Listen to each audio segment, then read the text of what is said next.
सखींनो, आज आपण बनवणार आहोत शिरा। त्यासाठी लागणारे साहित्य: 1 वाटी रवा, पाऊण वाटी तूप, पाऊण वाटी साखर, काजू, बदाम, किशमिश, विलायची।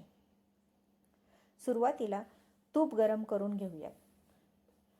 गरम झालेल्या तुपामध्ये काजू, बदाम, किशमिश हे सर्व तळून घ्यायचे।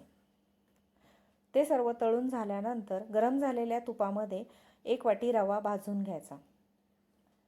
रवा सोनेरी रंग येईपर्यंत भाजत राहायचा। रव्याच्या 3 पट पाणी आपण सुरुवातीलाच गरम करायला ठेवले आहे।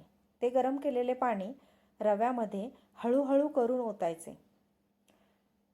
त्यामध्येच साखर, विलायची घालून एक वाफ काढून घ्यायची आणि असा तयार झालेला आहे आपला शिरा। Thank you.